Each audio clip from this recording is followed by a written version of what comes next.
नमस्कार, स्वागत आहे तुमचं नूतन किचनमध्ये। आज आपण पाहणार आहोत पनीर। त्याच्यासाठी इथे आपण आधी ग्रेव्ही तयार करून घेऊया। इथे कांदा आणि टोमॅटो घेतलेला आहे, त्याचे भाजून घेऊया कांदा आणि टोमॅटो। कढईमध्ये तेल घालून घेऊया, 1-2 चमचे साधारण।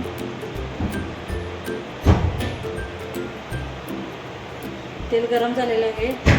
एक मोठा कांदा घेतलेला आहे, बारीक चिरलेला, तो घालूया।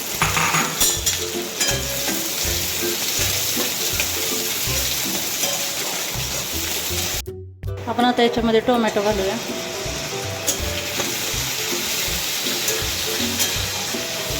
पाच मिनिट अजून भाजून घेऊया। कांदा टोमॅटो भाजलेला आहे। आता गॅस बंद करून 5 मिनिटं थंड होण्यासाठी ठेवूया।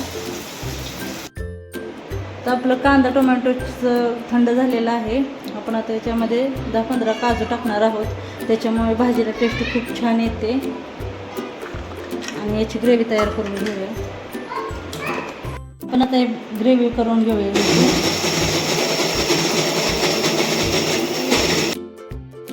आपली ग्रेव्ही बारीक झालेली आहे, एकदम स्मूथ। तेल गरम झालेलं आहे। आपण आता पनीर तळून घेऊया।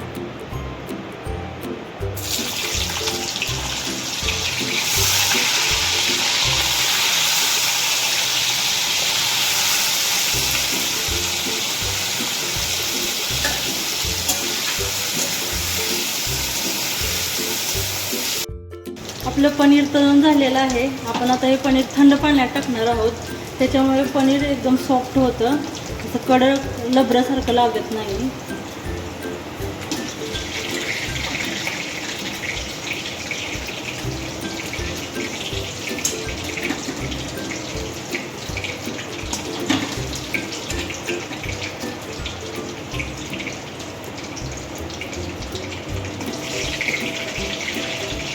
पनीर तळायला तेल आहे, आपण त्याच तेलामध्ये भाजी तयार करणार आहोत। इथे मी खडे मसाले घेतलेले आहेत, मिरी, दालचिनी, स्टारफूल, लवंग, तेजपत्ता।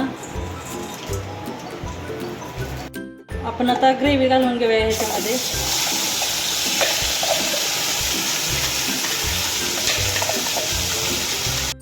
ग्लास पाणी घालणार आहोत। तुम्हाला ग्रेव्ही कितपत घट्ट पातळ पाहिजे त्या हिशोबात तुम्ही पाणी घालू शकता।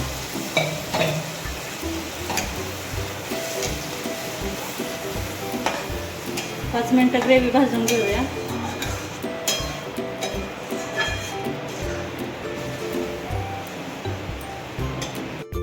आता ग्रेव्हीला उकळी आलेली आहे।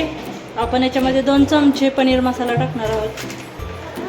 2 चमचे धना पावडर घालूया, 2 चमचे लाल मिरची पावडर,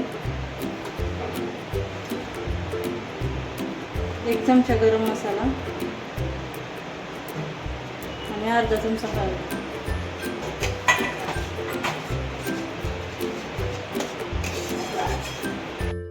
चवीनुसार मीठ टाकूया।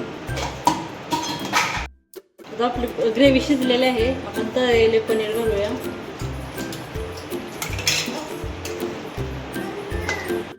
आता याच्यामध्ये साय घेतलेली आहे दुधावरची, ती घालूया। भाजी आपली एकदम क्रीमी बनते, हॉटेल सारखी, चवीला खूप छान लागते। म्हणून आपण याच्यामध्ये साय घालून इथे अर्धा चमचा टाकणार आहोत आणि कोथिंबीर।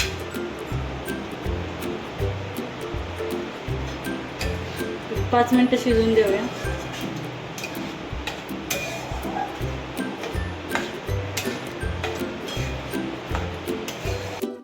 तयार झालेली आहे आपली पनीरची भाजी। कशी वाटली माझी रेसिपी कमेंट करून नक्की सांगा आणि व्हिडिओ आवडल्यास चॅनलला लाईक करा, शेअर करा, सबस्क्राईब करा। धन्यवाद।